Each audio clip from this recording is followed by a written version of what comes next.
যে শ্যামকানু মহন্ত চাৰিওফালে আজি শ্যামকানু মহন্ত এই মানুহজন ইমান কেনেকৈ শক্তিশালী হ'ল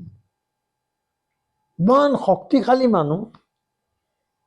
তেওঁতো যাৰ লগত কোনো সম্পৰ্ক নাই বুলি কওঁতে গোটেইখন ছ'চিয়েল মিডিয়াত প্ৰমাণেৰে ভৰি পৰিলে তেওঁ কেনেকুৱা ঘনিষ্ঠ সম্পৰ্ক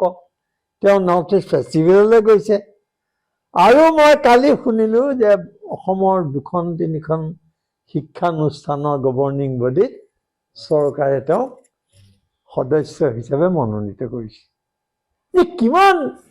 ফাঁকিত জীয়াই থকা এখন চৰকাৰ অসমৰ মানুহক কিমান মিছা কথা কৈছে জুবিন গাৰ্গৰ মৃত্যুৰ তদন্তৰ প্ৰশ্নত গতিকে শ্যামকানু কেনেকৈ ইমান শক্তিশালী হ'ল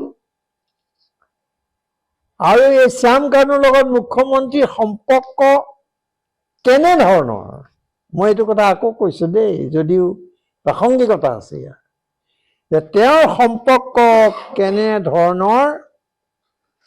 তাৰ যথাৰ্থ ব্যাখ্যা দিয়াত মুখ্যমন্ত্ৰী ব্যৰ্থ হৈছে তেওঁ সঠিকভাৱে আমাক উত্তৰ দিব পৰা নাই যে শ্যামকানুৰ লগত মোৰ এইটোৱে সম্পৰ্ক কৈ দিয়াতো একো আপত্তি নাই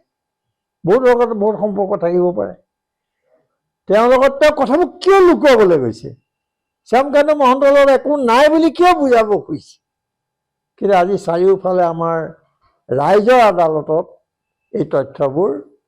ফাদিল হৈছে গতিকে যিবিলাক ফটো ওলাইছে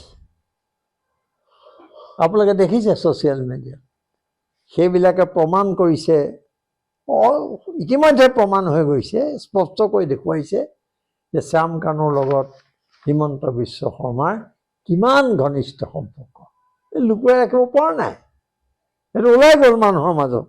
আৰু সেই বিষয়ে তেওঁ এতিয়া নিমা সেইকাৰণে আমাক অসমৰ ৰাইজক তেওঁ ক'ব লাগে যে ঘনিষ্ঠ সম্পৰ্ক তেওঁ শক্তিশালী কেনেকৈ হ'ল চৰকাৰৰ পৰা কিমান সহায় পালে কিমান টকা তেওঁক দিয়া হ'ল আৰু তেওঁৰ পত্নীৰ গল্ডেন কিবা থ্ৰেড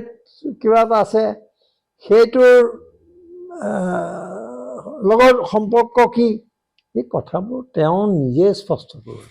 আৰু সেই অৰ্থত তেওঁকো জেৰা কৰিব লাগে তেওঁ সাক্ষ্য ল'ব লাগে তদন্তত কিন্তু কাৰ এতিয়া সাহস আছে অসমত কোনোবা পুলিচ বিষয়াই মুখ্যমন্ত্ৰী সাক্ষ্য ল'ব বা প্ৰশ্ন কৰিব এটা কিমান মানুহৰ চকুত ধূলি মৰা হৈছে